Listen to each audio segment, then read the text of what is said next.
Peace, family. My name is Vicki Dillard, and I'm so pleased to be a contributor here on African Diaspora News Channel. Please make sure that you come in giving us a big thumbs up, and share this broadcast. Thank you so very much. Okay, family. Now, I want to remind you of something about power and about obstructing Black American justice, particularly reparations.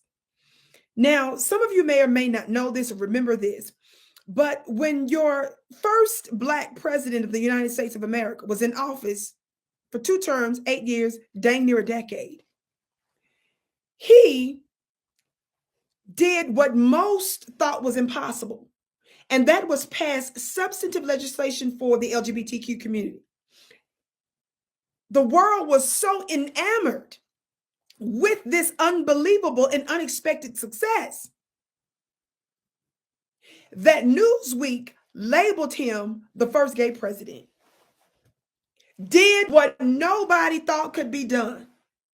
Even Democratic former President Bill Clinton refused to even go all the way there for the LGBTQ community. He settled for a policy called, in the military policy, called Don't Ask, Don't Tell. How many of you all remember that? Where if you're in the military, not to get into a whole bunch of details and stuff like that, that you don't ask and you don't tell. He didn't want to give substantive legislation, right? Nobody thought it could be done.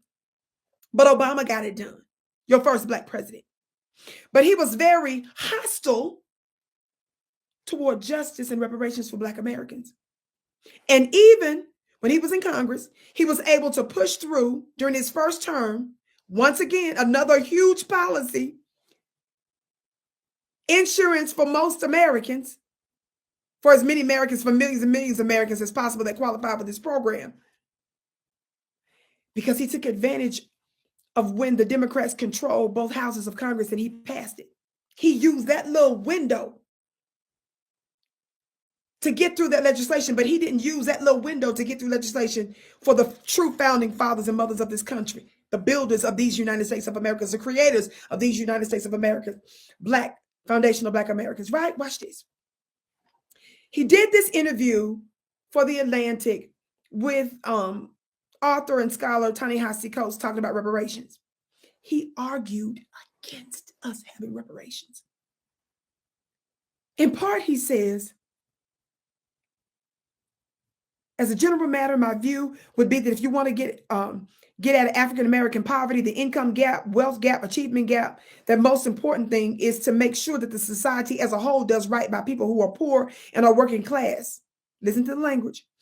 Are aspiring to a better life for their kids, higher minimum wages, full employment programs, early childhood education. He said those kinds of programs are by design universal, but by definition, because they're helping folks who are in the worst economic situations, are most likely to disproportionately impact and benefit African Americans.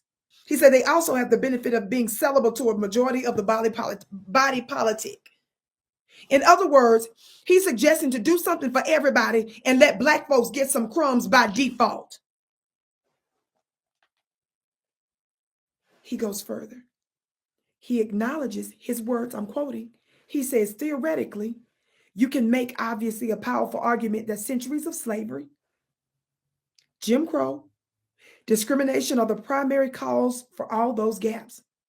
Those were wrong done to the Black community as a whole and Black families specifically, and that in order to close the gap, a society has a moral obligation to make a large aggressive investment, if it's not in the form of individual reparations checks, but in the form of a Marshall Plan in order to close those gaps. He goes on to say, and I'm quoting him, it is easy to make that theoretical argument. What evil to acknowledge that we were economically tormented,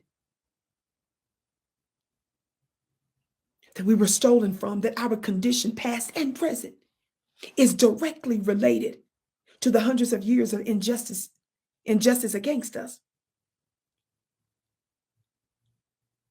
But don't do justice. It gets worse. He says,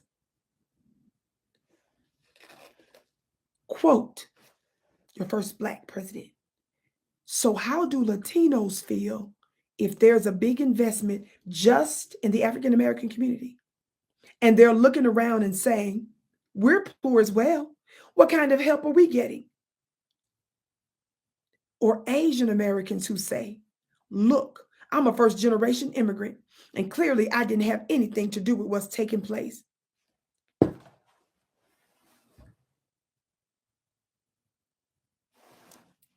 He's not just hostile against us getting reparations, he argues against it.